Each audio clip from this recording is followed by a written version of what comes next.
Today, guys, we're going to be breaking down the God Rolls that are dropping in Heresy, most notably the seasonal weapons. Now, a couple things to note about these weapons. Number one, they are not craftable. These are RNG drops from the Nether activity. We have an entire guide on how to get into the Nether activity, how to optimize for it, how to operate the Tome of Once, which allows you to focus these drops. So feel free to check that guide out. Now, even though RNG drops is not people's favorite thing, I get it. Craftable weapons is pretty nice and it mitigates RNG. These particular drops, what makes them so interesting is the fact that you have a base version of these weapons, which just has a single trait in columns 3 and column 4 with a single origin trait, that being Willing Vessel, which we're going to talk about in just a moment. But then you have a shiny variant. Now, the shiny variant doesn't actually look different. To me, this is more of like a curated roll, but it has 2 traits in columns 3 and column 4, and it has 2 origin traits. Now, this is very, very good. And I would say that if you get one of these, understand the stars have aligned for you to bless you with this drop. But then we have an adept version of each one of these weapons. Now, the adept versions actually look different, almost like a shiny variant. They've got that gold look, they're sexy, but just like the base versions, you just have a single trait in columns 3 and columns 4 with a single origin trait. The only difference here is that you can rock adept mods. So in terms of value, I think that the shiny or curated roll, the ones with the 2 traits in columns 3 and column 4 and the 2 origin traits, is more valuable than a base adept. However, then you have the adept shiny variants. This is when all the stars align, fellas. You got 2 traits in columns 3, 2 traits in columns 4. You've got both Willing Vessel and Runneth Over as your origin trait, and it's also an adept. My God, go get a lottery ticket. So that is the loot breakdown, and I just wanted to get that over with. That way everyone knows what it is that is dropping for them and what to look out for. And let me just say, RNG is the name of the game. We do believe that doing harder difficulties of the Nether activity will net you better drops, but I've seen people literally pull out some of these shiny variants straight from a chest. So make sure you have your combo detectors on your ghosts. Loot those chests, fellas. Check out our guide if you're looking to optimize even further. But without further ado, let's begin our Heresy weapon God rolls with first a perk breakdown. We're going to start with our origin trait Willing Vessel. This is new this season, and it states that dealing damage or defeating targets with this weapon gradually increases stability, handling, reload speed, and charge rate. Now that's an interesting one right there, guys. Not necessarily for the other stats, but the charge rate itself. Now this effect gradually decreases over time, but is gained more quickly while near allies. Now let me just say right out the gate, guys, this origin trait is overly complicated, at least in breaking it down and explaining it how it works. Activating it is pretty easy. You just have to deal damage. But pure disclaimer on this origin trait, fellas, it was kind of a difficult one to test. Not a lot of community research on it yet. Now, Willing Vessel stacks up to 5 times from dealing damage and getting kills. It does not seem to be a 1-to-1 for kills though. For example, when I was using the machine gun, it took about 6 to 7 kills to get to max stacks, but you're also dealing damage in there, which contributes. Now, when an ally is nearby, it did take 5 kills to reach those stacks. So it is actually faster when close to allies. Now, with other weapons, however, it was much slower to gain these stacks. Both the auto rifle and the fusion took over a dozen kills. On top of that, the stacks will begin to decrease when you're not dealing damage. For example, when I was just dealing damage to a target on the machine gun, it would take about 74 shots, so almost an entire magazine. But when a teammate was nearby, this will reduce the amount of shots to 45. So just a little over half the magazine. Now, the charge rate is the big one. Don't get me wrong, the other benefits that you're getting are nice, but charge rate is everything for fusion rifles. Faster charge time means more DPS. For the seasonal fusion, we went from a base of 38 frames to then 33 frames with Willing Vessel times 5 being procced. Now, the reload speed with that same fusion took 83 frames at base, and with Willing Vessel times 5, it dropped it down to 67 frames. The point is here, guys, is that this, of course, contributes to increasing our damage, especially here on a fusion rifle in a heavy fusion rifle season. We'll be talking about that more when we get into the God roll. Now, the next new trait we need to look over is Elemental Honing. Dealing unique elemental damage grants this weapon a stacking damage bonus. Now, this bonus is increased for kinetic weapons. Essentially here, guys, when you deal elemental damage of any type, this will grant you a single stack of Elemental Honing, and this lasts for roughly 20 seconds and can reach a maximum of 5 stacks. But get this, it can only be acquired by different elements of damage. Now, the timer does refresh each time you get a stack. However, it cannot be refreshed once at max stacks, with kinetic damage contributing nothing to these stacks. Hence why die, you get bonus increased damage for your kinetic weapons. Now, the stacks are as follows. 1 stack is 2.5%, 2 stacks is 10%, 3 stacks is 20%, 4 stacks is 30%, and 5 stacks is 35%. In my opinion, guys, I think this perk requires too many hoops to jump through with only a 35% increase in damage. You literally have to rock a strand or stasis weapon in that top slot,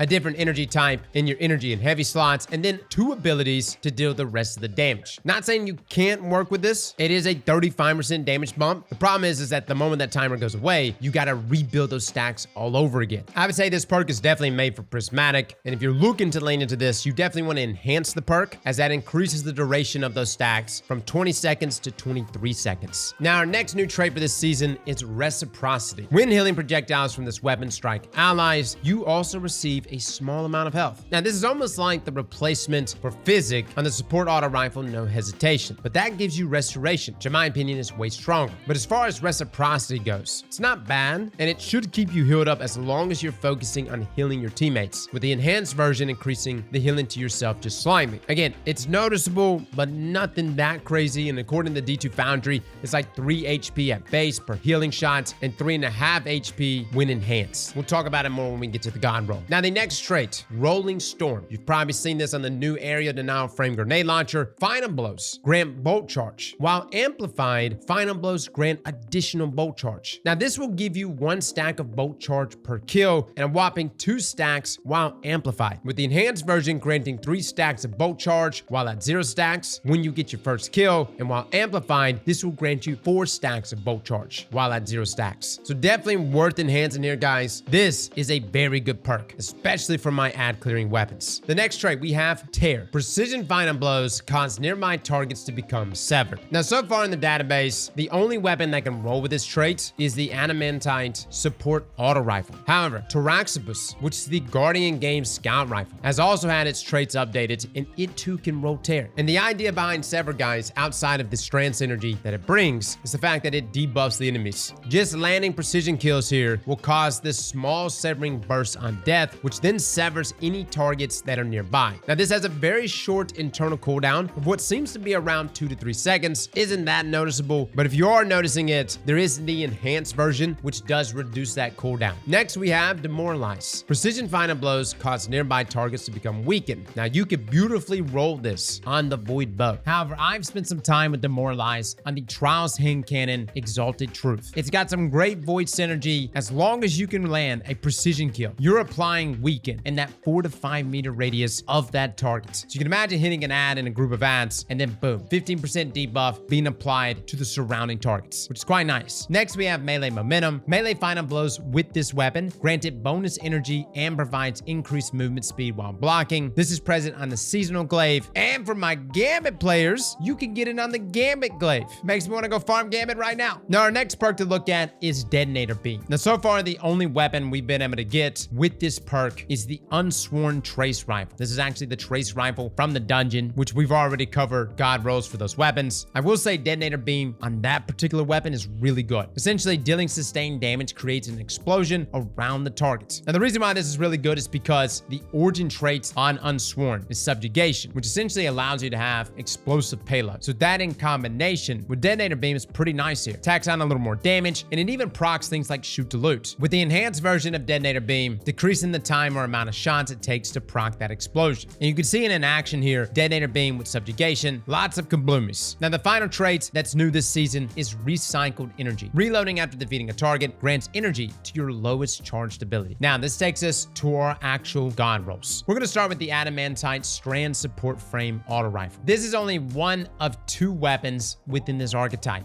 The only other one we got is No Hesitation. This is the Pale Heart Auto Rifle, which is also another support frame auto rifle. And for those not familiar with these weapons, you essentially use this auto rifle like a normal auto rifle. You can snag kills with it. It does pretty decent damage, but then at the same time, you can hip fire at your allies, and those shots will heal them. Now, this is particularly interesting with certain trait combinations. For instance, Attrition Orbs, which is present in that 4th column, states that dealing sustained damage creates an orb of power. Turns out that actually works when you heal allies. As long as they are not at full health, 22 shots on a damaged teammate will spawn an orb. Which may seem like a lot of work, work. But hey man, it's a free orb. As far as the God Roll goes though, for this auto rifle, I wouldn't necessarily look at this weapon as like a slaying weapon. In my opinion, I think it's just best to commit to what this weapon's trying to be, which is an all-out support weapon. You've got Reciprocity in combination with Circle of Life. One perk will literally be healing yourself, while the support frame will be healing your allies. And then at the same time, you'll be proccing Circle of Life, which is giving you a damage buff, which is a nice 25% damage buff inside of PvP. Now, originally I would have been like, yo, it's got Unrelenting, go that route, guys. Unrelenting is meta, but in the most recent patch, Bungie's actually toned down Unrelenting inside of the Nether activity to not really the option I'm going for. Now, could you double up for Strand Synergy? Do something like Slice and Tear, cast your class ability, proc Slice and sever your targets. Then at the same time, when you land that precision kill, all nearby targets become severed as well. I see the vision with this one, and that's kind of what I would be leaning toward. Pure Strand Synergy. If I didn't go Slice and Tear, maybe Slice and Hatchling. And then for the full support role, Reciprocity with that Circle of Life. Now keep in mind, the standout feature of this particular support frame auto rifle versus No Hesitation is that when you actually go and heal an ally, you can spawn unraveling projectiles. So for instance, on No Hesitation, when you're sitting there hip firing an ally, you'll actually get the restoration keyword pop up. However, for Adamantite, when you're hip firing your ally, it's healing them. But if you notice, you'll also spawn in these unraveling projectiles. Really interesting stuff here, fellas. I will say Bungie has gone crazy with all these different weapon types, and I'm glad they're adding another one here to the support frame. And I love that it's not just, hey, here's another restoration weapon, but instead, we've got this interesting Strand Synergy happening. As far as the origin trait on this weapon, again, I think Will Investo's still good. Runneth Over is fantastic. If you happen to get the shiny variant, I would definitely check that one out. Next on the list, we have Psychopomp, the Aerial Denial Frame Grenade Launcher. Now, we've already reviewed this one. It's a juicer, fellas. This may be one of the best weapons that is dropping this season. Now, I'm just going to cut to the chase on this one and tell you exactly what the God Roll is. You want Runneth Over with Rolling Storm and Ambitious Assassin. Keep in mind, Ambitious Assassin just got a major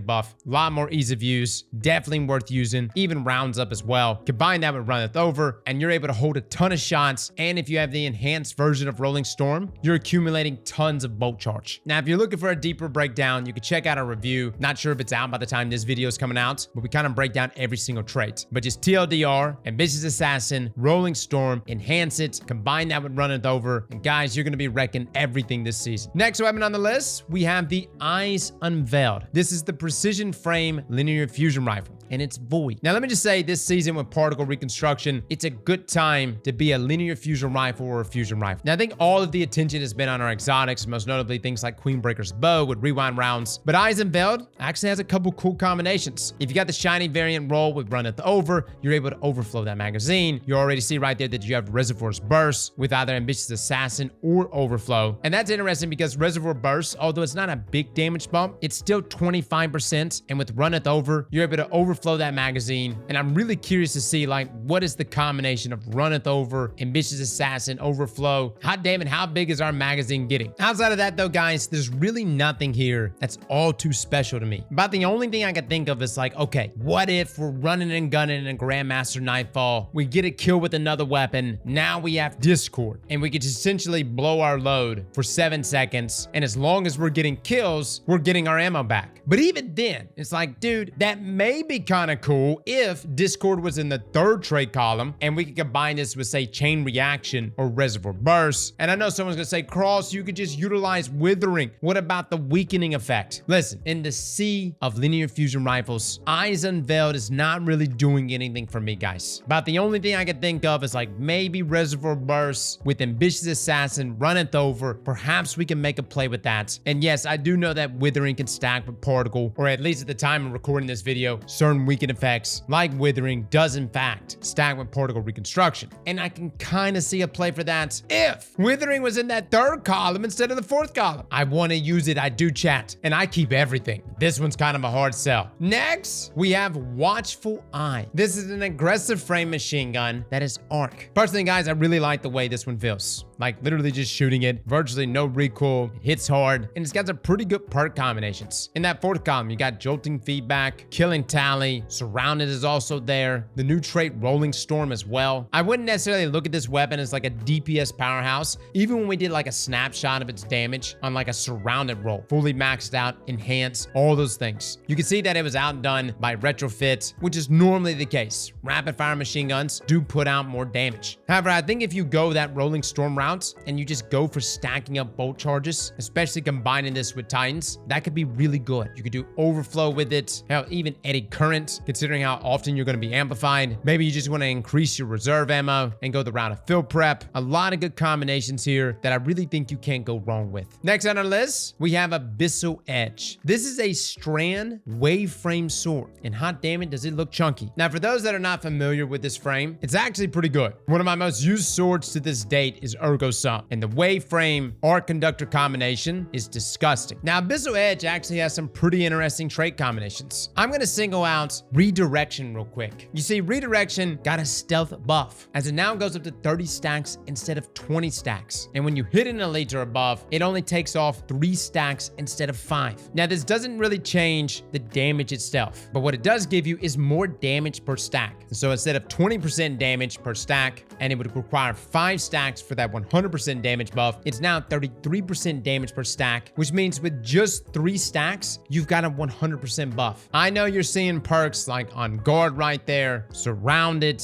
even Sword Logic, but I want you to look at Redirection. That right there, fellas, is special. And if you have the Run It Over roll, this increases your sword charge rate. Now, what should you rock there with Redirection? I think Relentless Strikes would be pretty good. Tireless Blade might be pretty good. Slice, if you're looking to sever targets before rushing in with your sword. Another trait which recently got an ease of use buff is Flash Counter. Blocking damage after raising your guard emits a short-range blast that disorients targets. Now, previously, you would actually have to time this, so the moment they would go in for the stomp or the melee, you would then need to block. The timing, in my opinion, was very unforgiving. However, now, it's a lot more forgiving. You can just literally just sit there and block, and you're good, man. And you get the disorient, and you can lead up with your attacks. I really love the idea of utilizing Redirection on this weapon. Now, I know most people say, Cross, wave frames don't really put out a lot of damage. I get where you're coming from, but at the same time, it's 100% more damage. Just make sure you get the proper melee rotation down when using this sword. Heavy attack to deploy the shockwave, and then immediately light attack, as that essentially gives you an extra hit from your sword without consuming ammo. Now, the next 2 weapons we're going to be covering are actually 2 weapons that aren't supposed to be dropping, but they are dropping randomly. You can't focus them with the Tome of Want, but the Void Bow Anamnesis is currently dropping randomly, as well as the Afterlight Void Adaptive Frame Fusion. So with that being said, we're going to talk about the rolls for each of these, starting with the bow. No lie, guys, this is a pretty solid bow. Biggest drawback is lightweight, which, let me just say, Bungie has been buffing lightweights multiple times over the past year.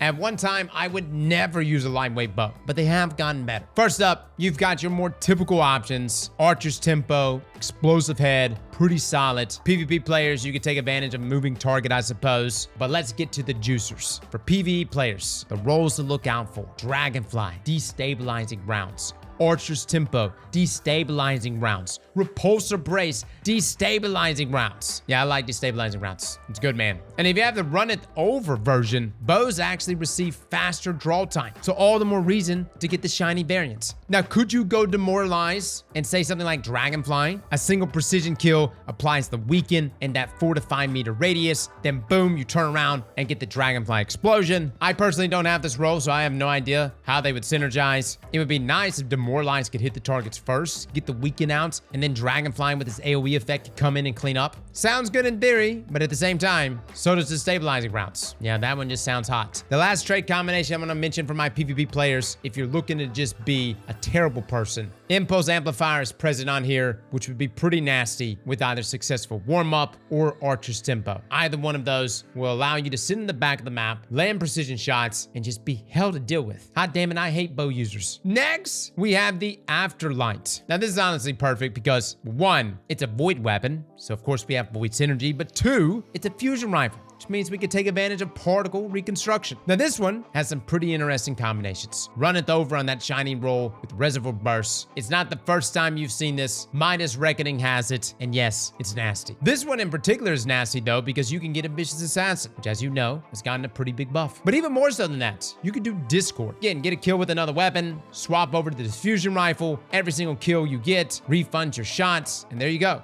pretty much have not run out of any of your ammo. Low-key, Discord might actually be really good on this. Now, if you didn't want to go the round of Reservoir Burst, you do have the stabilizing rounds for that volatile explosion. Keep in mind, though, it is really good, but you don't get the 25% damage buff that Reservoir Burst gives. But yes, they both grant you kabloomies. One's just more volatile and slightly more sexier. Outside of that, guys, for PvP, there's nothing here I'm that crazy about. Yes, it's got under pressure. It's an adaptive frame. Could you utilize this with maybe cornered? Sure, I don't even have this fusion rifle, so I couldn't even tell you if this thing is even worth using inside of PvP. And when it comes to PvP, it's all subjective, man. It's like, yo, is the weapon feel good? And that's pretty much like half the battle. After that, it's like, okay, it feels good. Now let's work with the traits. The next 3 weapons on the list are actually 3 weapons that are currently not available yet. They will be available in probably the second act. That being the Refusal of the Call, which is a strand glaive, the Mirror Imago, which is a strand adaptive frame SMG, and the Division Arc Heavy Burst Sidearm.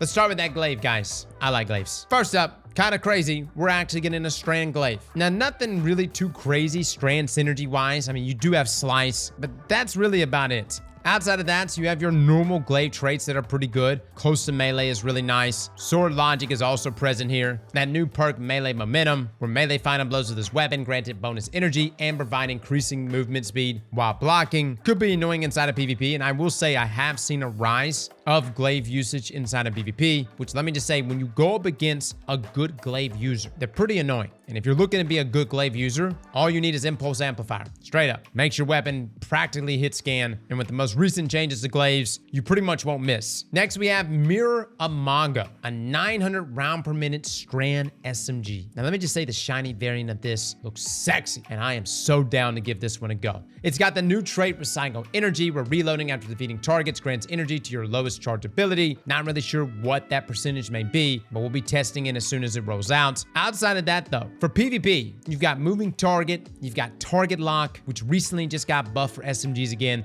Bungie essentially rolled back the nerf to Target Lock on SMGs. Stat-wise, this one looks pretty solid. You get pretty high range there, reaching all the way up to 72 with something like Hammer Forge, Accurized rounds. Combine that with Moving Target and Target Lock, I'd say you're doing pretty good here, fellas. Almost 21 meters before you start to see damage fall off. And for something like PvP, I would just take advantage of Willing Vessel. Now, in terms of PvE, you've got Hatchling, you've got Subsistence, Swashbuckler, even Sword Logic. Keep in mind, this is a strand weapon as well. So with the artifact mods like Unraveling Orbs, this is going to be very juice with, say, Runneth Over and Subsistence. I don't really recommend Overflow all that much. I think you'll be just fine with something like Subsistence. Permeability is also present here, which is interesting. I'm trying to think of why I would want permeability. You use your class ability, it changes this weapon's damage type to match my equipped super, at least until I stow it. I'm really sitting here wondering why. Would I want to change this to, say, a void weapon, proc volatile, and then what, pair this with Hatchling? There's a reason why permeability is here, and I refuse to believe it's because it's garbage. We will find a way, fellas. Now, finally, we have Division. This is a heavy burst arc sidearm. Now, for those that are not familiar with this archetype,